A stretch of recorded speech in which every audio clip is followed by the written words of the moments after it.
সুন্দর একটি বনে এক গাছে বাসা বেঁধে থাকতো একটি টুনি পাখি। টুনির সামনেই আরেকটি গাছে থাকতো একটি চড়ুই পাখি। টুনি ও চড়ুই পাখির মধ্যে খুব ভালো বন্ধুত্ব ছিল। টুনি পাখি একদিন ভুলবশত চড়ুই পাখির বাসায় গিয়ে একটি ফুটফুটে ডিম পেড়ে আসে। টুনি যে চড়ুই পাখির বাসায় ডিম পেড়েছে এটা টুনি পাখির মনেই ছিল না। একদিন চড়ুই পাখি খাবার সংগ্রহ করে বাসায় ফিরল, আর বাসায় ফিরে দেখলো তার বাসায় তার ডিমের সাথে আরো একটি ডিম পাড়া রয়েছে।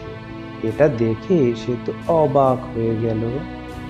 চড়ুই পাখি ভেবে নিল এটাও ঠিক তারই ডিম, তাই সে দুটো ডিমকেই অনেক আদর করতে থাকলো। এমনি করে বেশ কিছুদিন কেটে গেল। টুনি আর চড়ুই দুজনেই দুটো করে ছানা দিল। যেহেতু ভুল করে টুনি পাখি চড়ুই পাখির বাসায় গিয়ে ডিম পেড়েছিল, তাই চড়ুই পাখির একটি ছানা হয়েছে চড়ুই পাখির মতো, আর একটি ছানা হয়েছে টুনি পাখির মতো। আর এটা দেখে চড়ুই পাখি তো ভীষণ অবাক হয়ে গেল, আর সে টুনি পাখিকে ডেকে বলল, টুনি বোন, দেখো আমার বাসায় একটা অবাক করা ঘটনা ঘটে গেছে। চড়ুই পাখির ডাক শুনে টুনি পাখি তাড়াতাড়ি করে চড়ুই পাখির বাসায় আসলো, আর এসে দেখলো দুইটি ফুটফুটে ছানা রয়েছে। যে ছানাগুলোর মধ্যে একটি ছানা চড়ুই পাখির মতো, আর একটি ছানা ঠিক যেন টুনি পাখির মতো। এটা দেখে টুনি পাখিও অবাক হয়ে গেল, আর সে বলল, চড়ুই বোন, তোমার বাসায় আমার মতো দেখতে ছানা কই থেকে আসলো? আর আশেপাশে একমাত্র টুনি পাখি তো থাকি শুধু আমি। আর এটা যখন তোমার বাসায়, এটা তো আর আমার ছানা হতে পারে না। তাহলে তোমার বাসায় টুনির ছানা কই থেকে আসলো? মনে হয় এটা তোমারই ছানা, কিন্তু ভুলে আমার মতো দেখতে হয়েছে। টুনি পাখির কথা শুনে চড়ুই পাখির মন খারাপ হয়ে গেল। শেষমেশ চড়ুইয়ের বাসায় কিনা টুনি পাখির মতো ছানা হলো। এখন যে সে অন্য কাউকে একথা বলবে তারও তো মুখ নেই। এখন সে অন্য চড়ুইদের কাছে তার মুখটা কিভাবেই বা দেখাবে।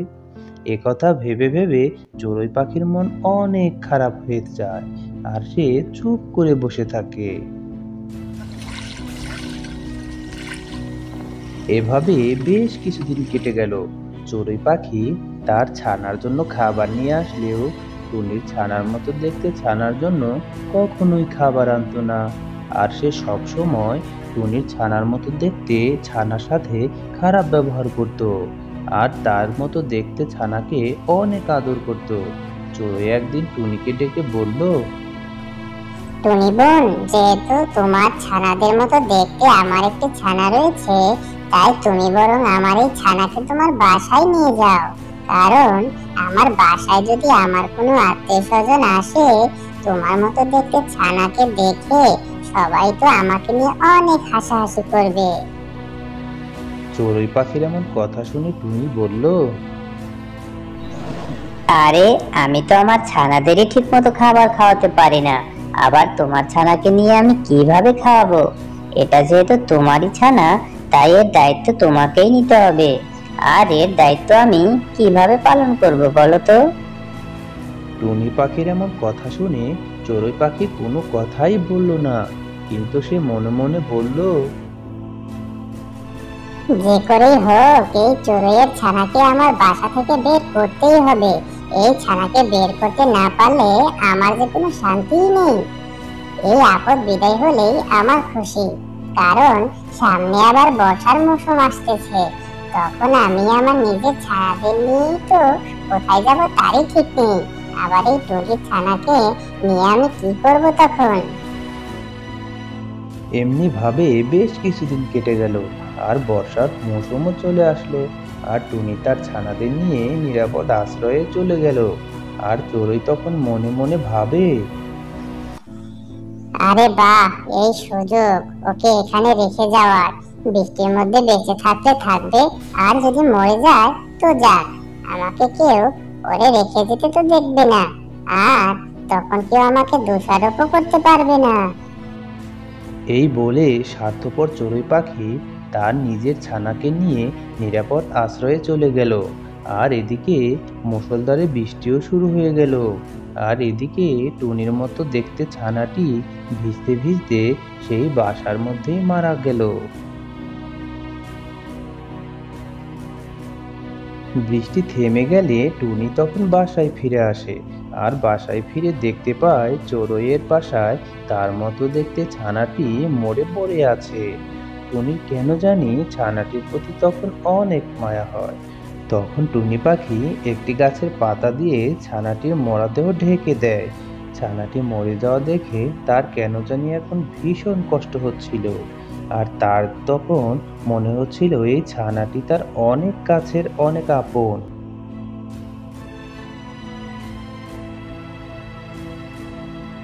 বেশ কিছুক্ষণ পর চড়ুই পাখিও বাসায় ফিরে আসে।